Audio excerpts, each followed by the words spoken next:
Welcome to success cooking entertainment channel. நம்ம channel இன்றைக்கி என்ன குக்கிங் பண்ண போகிறோம்னு பார்த்தீங்கன்னாக்கா, சிக்கன் ஊறுகாய் தான் செய்ய போகிறோம். சிக்கன் பிக்கிள் செய்ய போகிறோம். அதுக்கு தேவையான பொருள் பார்த்திங்கன்னா, நம்ம சிக்கன் வந்து ஒரு 1/2 kg போன்லெஸ் வாங்கி அதில் வந்து இஞ்சி பூண்டு பேஸ்ட்டு, மிளகாத்தூள், மல்லித்தூள், உப்பு இதெல்லாம் போட்டு மேரினேட் பண்ணி வச்சுருக்கோம்.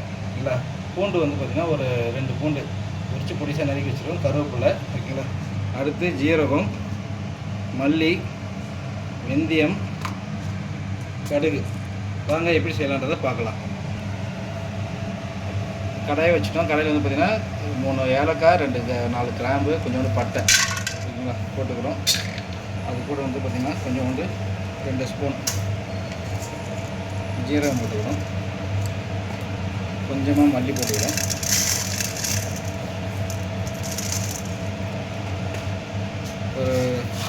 ஒரு ஸ்பூன் வந்து வெந்தயம் போட்டுக்கிறோம். இது கூட கொஞ்சோண்டு கடுகு போட்டுக்கிறோம். இது வந்து கொஞ்சம் நம்ம பொன்னிறமாக வர அளவு வறுத்துக்கிறோம். இதை பாருங்கள், நம்ம கடாயை வச்சுட்டு இது தோசைக்குள்ள வச்சுட்டு அது வந்து பார்த்திங்கன்னா சிக்கன் வந்து வேக வைக்கணும். ஓகேங்களா. தண்ணி ஊற்றாமல் சிக்கன் வந்து லைட்டாக வேக வைக்கணும். சிக்கனில் இருக்க தண்ணியை வந்து பார்த்திங்கன்னா இதில் வந்துடும்.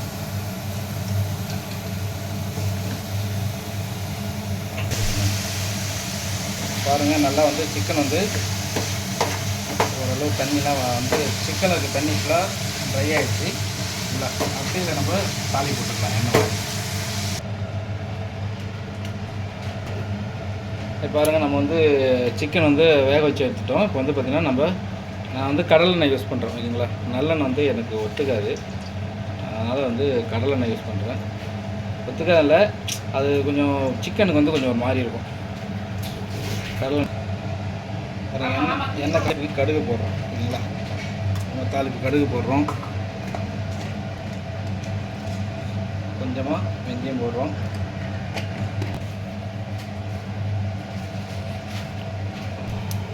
கடுகு வந்து பார்த்திங்கன்னா நல்லா பொரிஞ்சிருச்சு ஓகேங்களா. இப்போ இந்த என்ன பண்ணுறேன், இதெல்லாம் கொஞ்சோண்டு கருவேப்பிலை போடுறோம். பூண்டு போட்டுக்கிறோம். போட்டு கொஞ்சம் லைட்டாக வதக்கிறோம். பூண்டு வந்து கொஞ்சம் வதங்கட்டும்.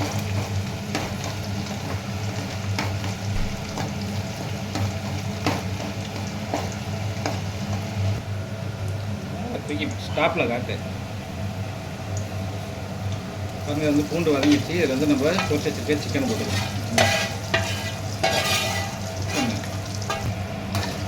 ஆல்மோஸ்ட் வந்து பார்த்திங்கன்னா ஒரு 70% வந்து நம்ம பிக்கல் ரெடி ஆகிடுச்சு. நல்லா சிக்கன் ஊறுகாய் ரெடி ஆகிடுச்சு. இது கொஞ்சம் ட்ரை ஆகணும். இல்லை நம்ம அரைச்சி வச்சுருக்க மசாலா போட்டு நம்ம இது பண்ணணும். பாருங்கள், நம்ம வந்து இப்போ கொஞ்சோண்டு மிளகாத்தூள் சேர்த்துக்கிறோம் ஓகேங்களா. தனி மிளகாத்தூள் கொஞ்சமாக சேர்த்துக்கிறோம் ஓகேங்களா. ஓரளவு ரெடி ஆகிடுச்சிங்க. இப்போ வந்து நம்ம அரைச்சி வச்சுருக்கோம்ல மசாலா, அந்த மசாலாவை சேர்த்துக்கிறோம். ஓகேங்களா. மசாலா தான் வந்து இதில் இம்பார்ட்டன்ட்டு. அப்போ வந்து இது 1 மாதம் ஆனாலும் சிக்கன் ஊறுகாய் வந்து வீணாகாமல் இருக்கும், பாதுகாக்கும்.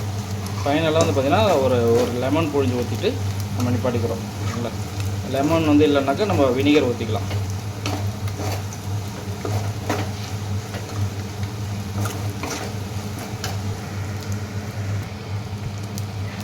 இப்போ வந்து பார்த்திங்கன்னா நம்ம இதில் லெமன் புழிஞ்சு ஊற்றிக்கிறோம் ஓகேங்களா. ஒரு லெமன் வந்து புழிஞ்சு ஊற்றிக்கிறோம். ஒரு லெமன் புழிஞ்சு ஊற்றிட்டோம் ஓகேங்களா. ஊறுகாய் வந்து செம்மையாக ரெடி ஆகிடுச்சு. அவ்வளோதான் ஊறுகாயோட ப்ராசஸ்ஸு ஓகேங்களா. இதேமாரி புது டிஷ்ஷஸ் வேணுன்னா நம்ம சக்ஸஸ் குக்கிங் என்டர்டைன்மெண்ட் சேனலை சப்போர்ட் பண்ணுங்கள், லைக் பண்ணுங்கள், மறக்காமல் பெல் சிம்பிள் கொடுங்க. Thanks for supporting.